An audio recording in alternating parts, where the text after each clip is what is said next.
Filipenses capítulo de número 2, os versículos apenas do 12 até o 16, falam acerca do desenvolvimento da salvação. E esse desenvolvimento da salvação talvez não tenha encontrado entre os comentaristas bíblicos a melhor tradução quando se emprega o termo desenvolvimento, que dá aquela impressão de que a salvação se torna algo de nossa competência, de nossa responsabilidade. E nós sabemos que isso não é verdade. Nós sabemos que a salvação provém do Senhor, unicamente do Senhor, exclusivamente do Senhor. Não entendemos o mistério da eleição, porque Ele nos quis, porque Ele nos escolheu, mas talvez um dia a gente entenda, e se não entender, o mais importante disso tudo é que Ele escolheu, que a providência foi dEle, mas que, uma vez salvos, nós temos responsabilidades como seres humanos nessa terra de viver modos diferenciados dos demais moradores desse planeta abençoado aqui. Então existe todo um padrão de costumes que nós, os servos do Senhor, vivemos, adotamos, que nos diferencia das pessoas que não servem a Deus, que ignoram a mensagem da cruz, que fazem vista grossa à palavra do Evangelho. Nós temos uma vida guiada por essa palavra, uma vida sustentada, fortalecida, municiada pelo próprio Espírito Santo que o Senhor coloca em nós a partir do momento que nós cremos. Amém, queridos? E vamos ver se com a ministração de hoje a gente consegue melhorar mais um pouquinho o entendimento acerca dessas coisas. Diz assim o texto: assim, pois, amados meus, como sempre obedecestes, não só na minha presença, porém, muito mais agora, na minha ausência, desenvolvei a vossa salvação com temor e tremor. Porque Deus é quem efetua em vós tanto o querer como o realizar, segundo a sua boa vontade. Fazei tudo sem murmurações, nem contendas, para que vos torneis irrepreensíveis e sinceros filhos de Deus, inculpáveis no meio de uma geração pervertida e corrupta, na qual resplandeceis como luzeiros no mundo, preservando a palavra da vida, para que, no dia de Cristo, eu me glorie de que não corri em vão, nem me esforcei inutilmente. Certo, irmãos, esse desenvolvimento da fé passa pela obediência aos preceitos do Senhor, às ordenanças do Senhor, aos ensinamentos dele, dando ouvidos a tudo quanto ele falou e atentando para tudo quanto ele realizou, ou seja, as suas obras, tudo que ele fez, a fim de que nós façamos de semelhante modo. Nós temos um modelo, na verdade, nós temos vários modelos. Homens santos de Deus ao longo da história têm nos dado bons exemplos para ser seguidos.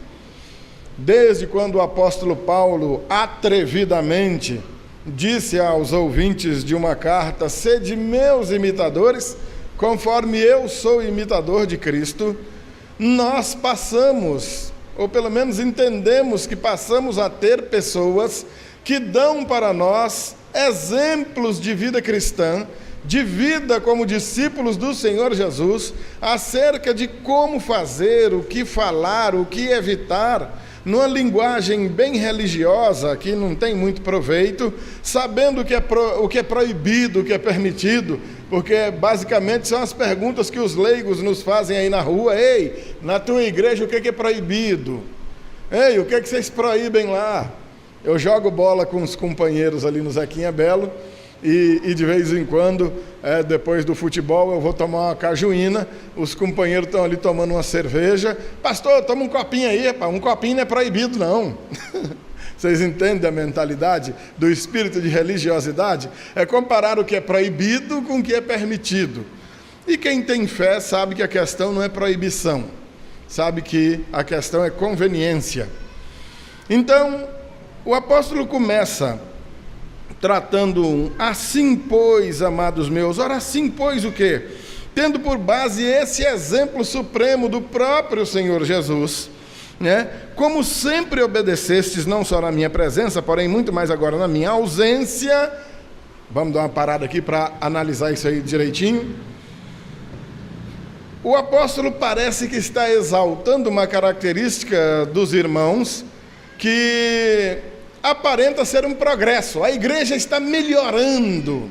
Aqueles irmãos estão melhorando como servos de Deus. Houve um tempo, nos parece, que quando o apóstolo estava por perto, eles se sentiam encorajados a procederem de modo digno, a serem obedientes, a observarem os mandamentos do Senhor, mas que na ausência do apóstolo se sentiam menos encorajados para permanecerem fiéis. Eu não sei se os irmãos estão me entendendo, mas é mais ou menos como aquele funcionário que trabalha muito bem quando o patrão está de olho. Quando o patrão se afasta, o camarada deita, bota os pés para cima. Mas a questão aqui agora parece que é um elogio, ou no mínimo um incentivo. Olha, como sempre, obedientes, tanto na minha presença, quanto mais ainda agora na minha ausência. Eu não estou aí, mas vocês não estão fazendo nada para mostrar para mim, vocês não estão fazendo nada porque eu estou aí fiscalizando, porque eu estou aí de olho em vocês. Vocês estão sendo obedientes por uma convicção. Talvez agora o que faz de vocês crentes obedientes é o exemplo que vocês têm em Jesus, e não necessariamente em mim. São crentes obedientes porque obedecem a Jesus, e Jesus não está em carne e osso aqui junto conosco, mas pela fé nós temos a convicção de que Ele nos vê. Amém, amados? E que mais ainda Ele sonda nossos corações. A palavra ainda não nos veio à boca, mas Ele sabe no que é que nós estamos pensando. Ora, amados, se nós temos fé em Deus para saber que Deus cura, que Deus liberta, que Deus salva, nós precisamos ter fé para saber que Ele tudo vê, tudo contempla, tudo sabe. Ele é todo poderoso, é soberano, é onisciente. Nada surpreende Jesus. Ninguém engana Jesus. Compreendem, amados? E aparentemente esses irmãos estão sendo exortados nesse sentido, ou advertidos, ou, na melhor das hipóteses ainda, vamos ser otimistas, sendo congratulados por esse comportamento. Depois de dito isso, aí ele vai para a ordem, o verbo no imperativo: desenvolvei a vossa salvação. Ora, amados, esse desenvolvimento da salvação é uma perseverança em fé, é o próprio trabalhar da santificação, um processo que não tem fim. Aqui nesta vida, não. Nós nunca atingiremos um nível de santidade no qual possamos dizer: pronto, santo igual eu sou, ninguém será. E mais santo do que eu sou, nem eu mesmo conseguirei ser. É impossível. O que se espera de quem tem conhecido o Evangelho é exatamente o contrário. Quanto mais você se santifica, mais você sente desejo de se santificar. Quanto mais você se lava, mais você tem impressão de que está sujo. Está entendendo, amado? E você vai buscar se lavar mais, se aperfeiçoar mais. É interessante, amados, que fisicamente, mentalmente, algumas doenças no meio do povo se desenvolvem numa facilidade tremenda.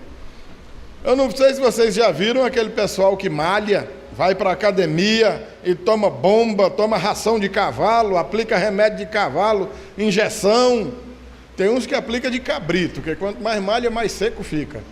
Mas os camaradas vão e malham aquele negócio. Tem uns que não nasceram com biotipo para isso. A cadeirazinha do cara é dessa finurinha e ele malha, fica com um ombrão desse tamanho, aquelas canelinhas secas, rapaz. Mas o que é aquilo, amados? Doença.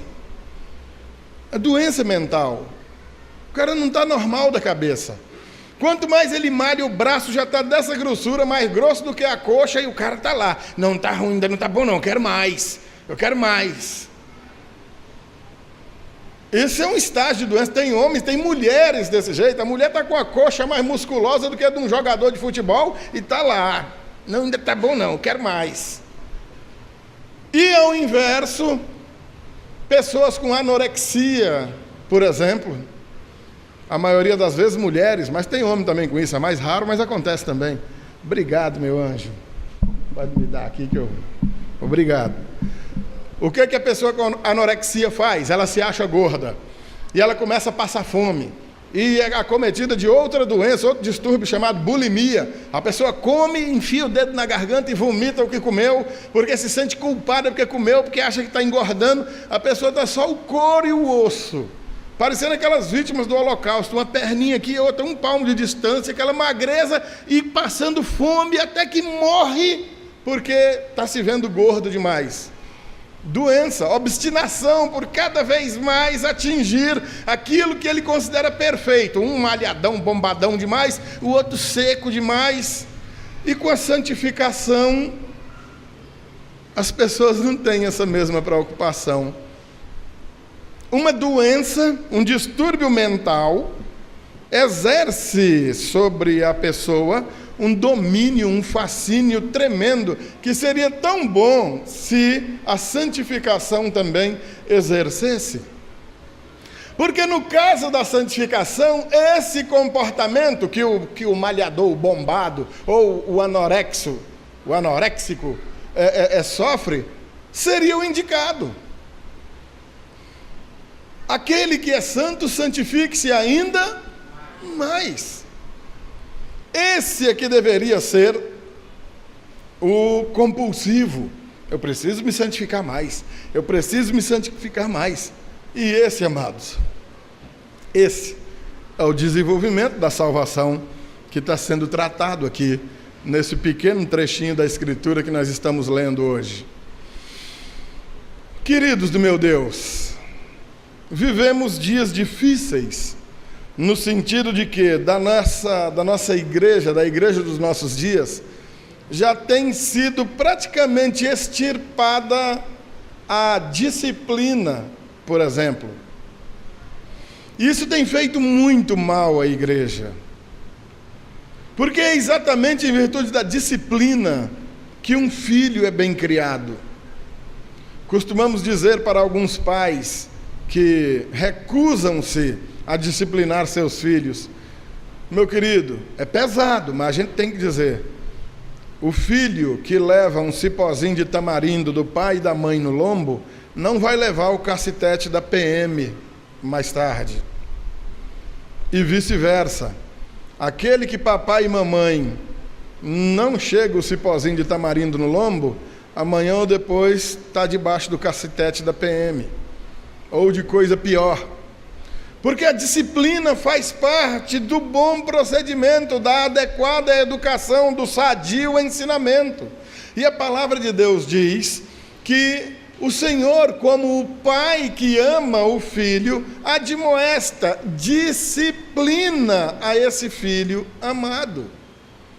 E eu entendo que eu sou o filho amado de Deus. Se você entende que também é um filho amado de Deus, você realmente pode chorar, espernear e achar ruim o momento da disciplina, mas no futuro você vai chegar à conclusão que aquilo te fez bem. Quanta taca eu tomei do meu pai e da minha mãe, naquele momento aquilo era terrível, mas hoje eu glorifico a Deus, porque aquela disciplina aconteceu.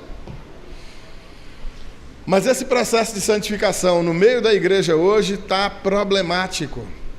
Se um irmão procede inadequadamente aqui, e a igreja disciplina esse irmão ajunta seus cacarecos e muda para outra igreja bem ali, ou para outra bem acolá, porque aqui o pastor tratou mal ele. Não, fui maltratado, me humilhou a minha família. Aí ele vai dar trabalho, coitado do outro pastor acolá. E de lá, com pouco tempo, ele sai e vai para outro lugar também, a não ser que o pastor passe a vida passando a mão em sua cabeça e acoitando os seus atos de indisciplina. E o processo de santificação vai sendo podado, cortado. Toda vez que a pessoa começa a se desenvolver, nesse desenvolvimento da salvação que a gente está falando, algo acontece para que esse processo seja interrompido. E isso é muito ruim, meus amados. Como isto tem feito mal à igreja de nossos dias. Talvez fez mal a vida inteira, mas nos nossos dias, com o self-service evangélico que existe no nosso meio, talvez os dias estejam muito piores. No passado, União tinha uma igreja evangélica só. Talvez quando chegou aquela Assembleia de Deus da Rua 7, que está com mais de 70 anos ali, certamente chegou como a primeira, e durante muito tempo quem fosse crente tinha que ser de lá, porque não tinha outra. Então certamente aquele pastor durante muito tempo pôde aplicar a disciplina em muita gente, sem o menor medo de que aquele irmão fosse migrar para outra igreja. Hoje, lamentavelmente, repito, esse sarapatel gospel tem atrapalhado demais nesse processo de disciplina. E se você é um filho que sabe que tem um pai, e sabe que esse pai te ama, você deveria se alegrar com a disciplina do Senhor e não rejeitá-la com veemência. Amém, queridos? Não é necessariamente para você viver desesperado, imaginando que Deus seja um ser cruel e castigador, que sempre está pronto para te punir, para te descer a chibata, porque não é assim. Mas a palavra sugere, reverência e respeito, porque nós não podemos e nem tampouco devemos nos relacionar com Deus como se estivéssemos relacionando-nos com qualquer pessoa, com qualquer instituição ou com qualquer criatura. Mas estamos nos relacionando com o Ser Supremo, Criador e sustentador de todas as coisas. Não dá para ter Deus como um ser semelhante a nós. Não dá para discutir com Deus, bater boca com Deus, como quem diga, a Escritura manda isso, a Escritura determina isso, mas eu não concordo. Meu Deus! Como não concorda, meu querido? Quem é você? Eu não acho que é assim. Ainda bem que você não acha, porque quem acha também não tem certeza de nada, quem acha não tem convicções. E quem não tem convicções precisa se calar, fechar a boca e abrir os ouvidos. Ouvir, receber, meditar e aprender aquilo que nos está sendo proposto. Isso parte de humildade, amados.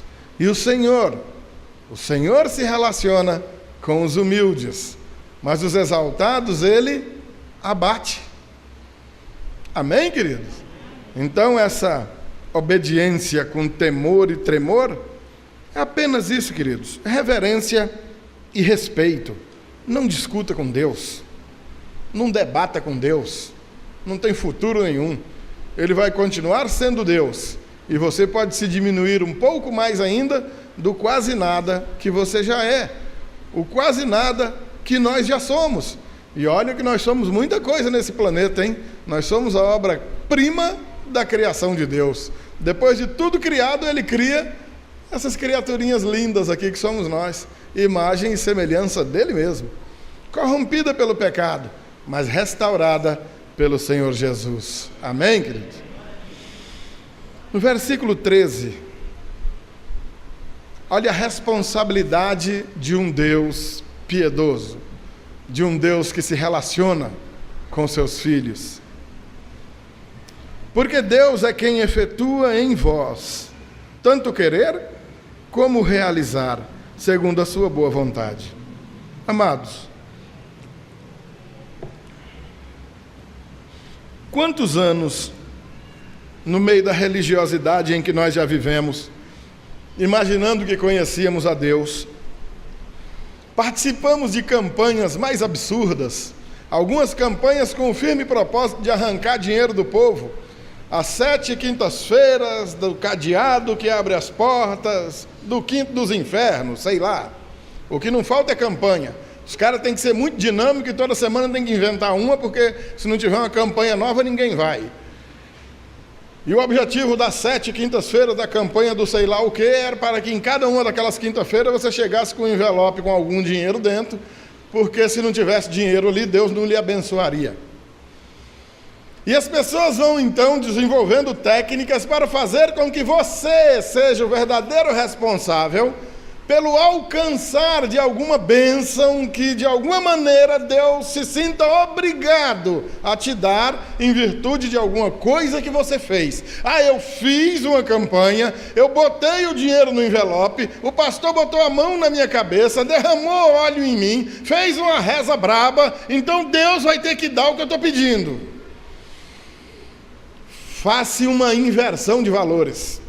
A pessoa passa a ser o Deus que manda naquele que deveria ser o Deus, que deveria ser soberano sobre a vida dele. E dessa maneira, desde as coisinhas mais miúdas até as coisas mais absurdas, a igreja tem ensinado as pessoas a serem mais soberanas do que Deus.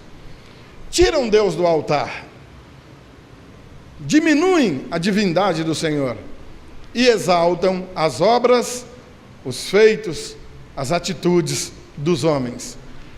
Eu fiz. Se não fosse eu naquela igreja. De Deus se não fosse eu. Rapaz, o dia que eu morrer, Deus está perdido. Porque pensa num cabra bom, sou eu. Isso tem sido inculcado em gente na igreja de uma maneira que isso já virou um câncer terminal, praticamente de estado irreversível. Tem matado gente aos milhões, porque vem em si mesmo, na sua carne, na força do seu próprio braço, na sua inteligência, na sua mente carnal, a solução de todos os problemas, o resolver de todos os perrengues, e não em Deus, no qual reside verdadeiramente todo o poder, toda a força, para que realmente as coisas aconteçam. Estamos tratando de um desenvolvimento da salvação. E não existe absolutamente nada que eu ou você possamos fazer para que a nossa salvação seja possível. 100% desse processo salvífico foi realizado por Jesus. Amém, queridos? E não por nós.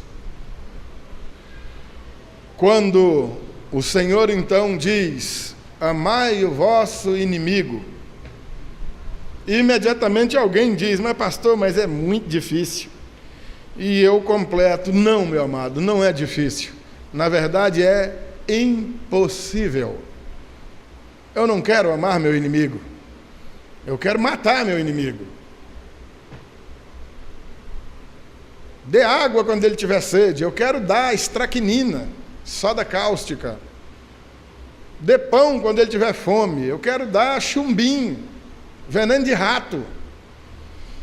Caminhai com ele 2 milhas, se ele te pedir para andar 1. Eu quero matar ele antes do primeiro passo. Esse é o desejo do meu coração, mas essa não é a vontade de Deus. Nós não servimos a um Deus irresponsável, como quem manda você fazer alguma coisa que ele próprio não tenha feito primeiro. Ele nos amou sendo nós pecadores. Morreu por nós, sendo nós seres desprezíveis, dignos do inferno. E ele nos dá o céu. O nome disso é graça. Amém, queridos?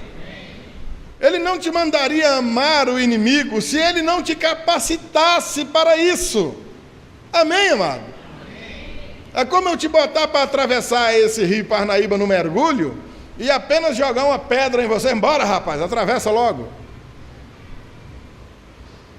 Não, antes disso, eu lhe ia prover um equipamento de mergulho, ia te ensinar a usar aquele negócio, e ainda ia botar uma meia dúzia de profissional do teu lado, para que se você tivesse algum problema, eles te ajudassem.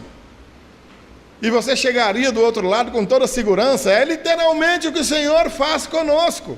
Se Ele está mandando fazer alguma coisa, Ele mesmo já te capacitou para que isso seja feito. Está entendendo, queridos? Você pode decorar esse versículo aí, Filipenses 12, 13. Ficou até bom de decorar, né? Filipenses 12, 13. Fala de novo que você vai gravar e nunca mais esquece. Filipenses 12, 13. Vou ler mais uma vez para que os irmãos decorem. Porque Deus é quem efetua em vós tanto o como o. Ele faz você querer. O Espírito Santo que Ele colocou em você vai te capacitar para que você queira. Para que eu queira o quê? Amar meu inimigo. Mas eu quero é matar. Mas no Espírito Santo eu perdi o desejo de matar esse inimigo. Agora eu já quero, estou vendo aquele estrupício que me deu tanto trabalho, me fez tanta raiva, está lá com sede, vou levar uma aguinha para aquele mal acabado. Alguém vai ver e vai dizer, olha, o Walter ficou louco. Olha lá, levando água para aquele camarada que fez tanto mal a ele. Olha, ontem ele levou água, hoje está levando comida. Era só o que faltava mesmo. Mas, olha, o cara está lá na cadeia, preso lá. O Walter está indo visitar o cara, levando comida para ele lá. Isso confunde o mundo. O mundo fica louco diante dessa situação. Fala, o que é isso? Esses crentes são loucos. Esses crentes são malucos. O quê? Rapaz, olha a menina, olha o avião que está dando de cima desse cara e ele não pega. Rapaz, mas tu é muito besta. Não, não sou besta não, eu sou casado. Eu tenho uma mulher em casa, adultério é pecado. Tenho colocado o Espírito Santo em mim, que me capacita. Tanto Ele me dá vontade de amar e honrar e respeitar cada vez mais a minha esposa, quanto Ele me dá a condição de realizar essa fidelidade e não realizar essa atitude pecaminosa do adultério. Amém, queridos? Olha, o objeto ali facinho, ninguém está vendo, rapaz, pega e bota no bolso. Sim, mas eu não posso, eu não devo, eu não quero, porque o Espírito Santo em mim tira esse querer desse roubo, e da mentira, e da violência, e de tudo quanto o Senhor reprova. Parte dele, vem dele, todo o poder emana dele, ele em nós. Amém, queridos? Coloca tanto o desejo, quanto nos capacita a realizar o que é correto, e não fazer o que é errado. Amém, queridos? Dá para entender isso? Ditas estas coisas, parte para o versículo 14, mais um imperativo, outra ordem, mais um verbo ensinando. Fazei tudo, ou seja, faça tudo, sem murmurações nem contendas.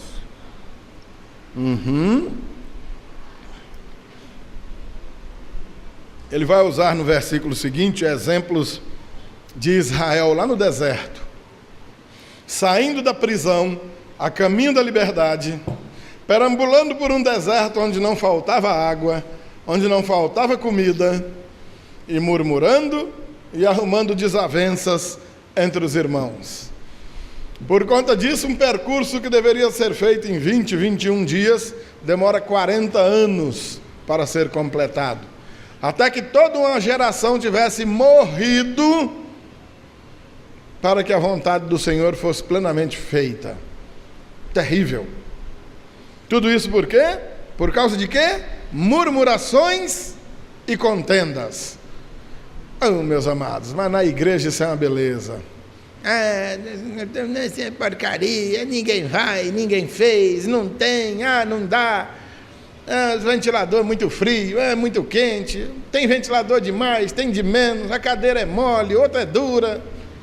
O chão é branco, se pintar de preto tem outro que não quer, e de qualquer maneira alguma coisa sempre vai estar ruim. Nunca que está tudo 100% bom. Sempre tem alguma coisa para se queixar, sempre tem um motivo de discordância, de desavença, de irmão para com irmão, e aquelas contendazinhas que vão atrapalhando o desenvolvimento de uma sadia vida cristã. Horrível. Fazei tudo, sem murmuração, nem contendas, versículo 15, para que vos torneis irrepreensíveis e sinceros, filhos de Deus inculpáveis, no meio de uma geração pervertida e corrupta, na qual resplandeceis como luzeiros no mundo. E verdadeiramente, é assim que você vai ser visto. Apagam-se as luzes. Tomara que não, Senhor, não deixa acontecer hoje não. Mas quando acaba a energia aqui, tem uma coisa que é bonita. Pelo menos quando o dia não está nublado igual hoje. Você olha para o céu e você vê um céu muito lindo. É verdade ou não é? Porque o céu à noite é treva pura. Mas quando você contempla as estrelas, há quantos bilhões de anos-luz aquilo está distante da gente, mas a gente vê aquilo brilhando, no meio da escuridão total, uma estrelinha ainda que solitária vai brilhar.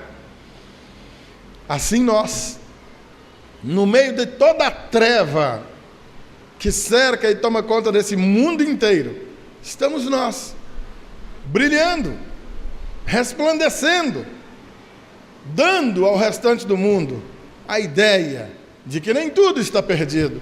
Há esperança, há luz no mundo. Enquanto o Senhor esteve aqui, a luz do mundo era Ele, e hoje, sal da terra e luz do mundo são seus discípulos, e somos precisamente nós que continuamos levando adiante essa mesma mensagem que um dia aqueles discípulos começaram. Amém, queridos? E será por meio de todo esse procedimento que nós citamos aqui, que tudo isso será verificado. Nós anunciaremos o Evangelho, meus amados irmãos, muito mais por meio das coisas que nós fazemos, por meio das coisas que nós vivemos, do que até mesmo pelas coisas que nós simplesmente falamos. Amém? Para encerrar, o versículo 16 diz que, preservando a palavra da vida, para que, no dia de Cristo, eu me glorie de que não corri em vão, nem me esforcei inutilmente. Amém, queridos? Esta preservação da palavra da vida, que nada mais é do que a preservação do próprio Evangelho. A palavra da vida é o próprio Evangelho. É o que vai marcar lá adiante, se esse Evangelho realmente foi preservado. Vai fazer com que então seja conhecido de todos que nós não fomos meros religiosos, mas fomos espirituais. Lamentavelmente, nem tudo que reluz é ouro, nem todo mundo que põe uma Bíblia debaixo do braço dá um grito, um aleluia, um pulo, automaticamente é um servo de Deus irrepreensível, é um santo de Deus. Há muita religiosidade no meio da santidade. E toda essa religiosidade, esses costumes de religiosidade, esses hábitos de religiosidade, não tem serventia nenhuma, a não ser maquiar o verdadeiro Evangelho e iludir muitas pessoas, imaginando que pelo simples fato de pertencer à religião evangélica, eu sou membro da Igreja Batista Deus é Luz. Grande coisa. Se você não for um discípulo de Jesus Cristo, o ser membro da Igreja Batista Deus é Luz ou de qualquer outra igreja, vai fazer de você o mesmo merecedor do inferno que você sempre foi, ou que nós sempre fomos. O Senhor Jesus não nos arrancou das trevas em que nós estávamos para fazer de nós meros membros de igrejas, mas para fazer de nós seus filhos, remidos, lavados pelo sangue do Cordeiro, tendo os pecados perdoados e recebido o Espírito Santo, para que por ele sejamos capacitados, tanto para querer quanto para realizar esse desenvolvimento da nossa salvação. Amém? Lá adiante, o apóstolo Paulo vai dizer que então vai se alegrar, porque verá que não correu em vão, verá que o seu trabalho, o seu esforço não foi inútil. Por quê? Porque haverá um dia, meus amados irmãos, onde todos ficarão sabendo, tanto no céu quanto aqui na terra, quem foi verdadeiramente que guardou, que preservou a palavra da vida. Amém, queridos? Não uma mera palavra de boca, mas um falar associado a uma vida de obras dignas, que faça de nós, reconhecidamente, repito, tanto no céu quanto na terra, que somos filhos de Deus, que fomos recebidos, fomos transformados em filhos de Deus, pelo poder dele, e não nosso. E por causa disso, alcançamos a salvação. Amém, amados? Completamos uma carreira, guardamos a fé e recebemos então um prêmio da soberana vocação em Cristo Jesus. Amém, queridos? Foi para isso que ele veio, foi para isso que ele viveu entre nós, foi para isso que ele ensinou aquilo tudo, foi para isso que ele morreu na cruz, ressuscitou e está preparando moradas para todos aqueles que compreenderem e viverem essa palavra de vida eterna.